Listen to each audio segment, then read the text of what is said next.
뒤져서 TV 구독, 알람 설정. 안녕하세요. 최근 이슈들에 대해 원인과 팩트를 찾아보고 여기저기 뒤져서 정리해드리는 뒤졌어 TV입니다. 지난 9일 일본의 오키나와 미군 기지에서 이륙한 미국의 수송기가 이례적으로 대만 영공을 지난 것을 두고 미국과 중국이 신경전을 벌였는데요. 이런 상황에 대해 중국은 중국의 주권과 안보를 훼손하고 국제법을 위반한 심각한 도발행위라고 강력하게 비판하였고, 중국 또한 수호의 전투기 여러 대를 대만 서남부 해안에 보내는 조치로 인해 일촉즉발의 군사적 대치가 있었는데요.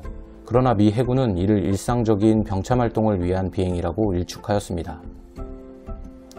이와 같이 남중국해와 대만을 둘러싸고 미중 간의 긴장이 고조되는 상황이 이어지는 가운데 지난 14일 CNN의 보도에 따르면 미 해군은 총 3척의 항공모함을 태평양에 보내 작전을 수행하고 있다고 밝혔습니다. 서태평양 지역의 로널드 레이건호와 시어도어 루즈벨트호 2척이, 그리고 동쪽에는 니미츠호를 배치하였으며 각 항공모함들은 60에서 80여 기의 공군 타격 전단을 탑재하고 있습니다. 또 미 항모 레이건호와 루즈벨트호는 이번 코로나19 사태로 인해 1천여 명에 가까운 선원이 확진 판정을 받는 등의 이유로 한동안 발이 묶여 있다가 최근 들어 활동을 재개한 것인데요. 미군은 항공모함뿐만 아니라 핵추진 잠수함들 역시 서태평양에서 작전을 수행 중이라고 공개했습니다.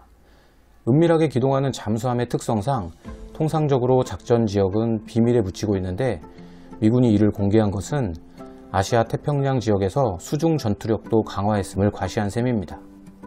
태평양사령부 합동정보센터에서 작전국장을 지낸 칼 슈스터는 CNN을 통해 중국은 이들 잠수함이 어디 있는지 알지 못하고 이는 중국의 대응 계획을 복잡하게 만든다며, 특히 중국이 미국 항공모함의 동선까지 계산해야 할 때는 더욱더 그렇다고 말했습니다. 실제로 미국의 항공모함 한 척이 보유한 파괴력은 웬만한 국가 전체의 전투력을 능가하는 위력을 가지고 있는데요. 위 항공모함 중 하나인 니미츠호의 재현을 살펴보면 항모 길이는 약 332m이며 높이는 62m이고 전투기를 위한 갑판 면적만 약 25,000제곱미터에 이르며 2개의 핵추진 엔진을 모두 가동하면 최대 시속 56km까지 항해할 수 있다고 합니다. 또 평균 승선 인원이 5,000명에 달하며 F-18 호넷을 비롯해 전자전투기 프롤러, 조기경보기 호크아이, 잠수함 탐지가 가능한 공격용 헬기와 수색구조용 시호크 헬기 등 80여 대의 항공기를 탑재하고 있다고 합니다. CNN은 핵무기를 둘러싼 북한과의 긴장이 정점에 달하였던 2017년 이후 태평양에서의 항공모함 집결이 가장 크게 전개된 것이라고 평가하며 이번 활동은 중국을 겨냥한 조치라고 해석했습니다.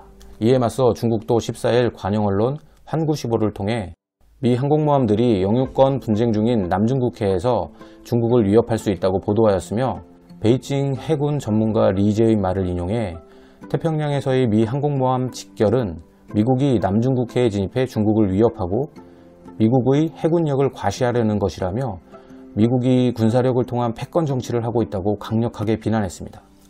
또 인민해방군보는 중국은 이에 대응할 수 있는 DF-21D와 DF-26과 같은 항공모함 킬러 탄도미사일을 보유하고 있다고 하였고, 중국 역시 화력을 과시하기 위해 훈련을 실시할 수 있다고 전하며 미국의 태평양 군사훈련에 맞서고 있는 상황입니다.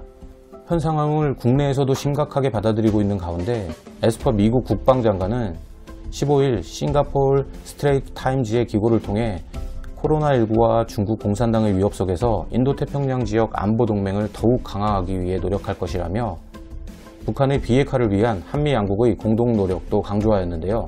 에스퍼 장관은 여기에 북한의 최종적이고 완전하게 검증된 비핵화 FFVD와 같은 한반도의 항구적인 평화를 달성하기 위해 한국과 함께하는 우리의 노력도 포함된다고 밝혔습니다.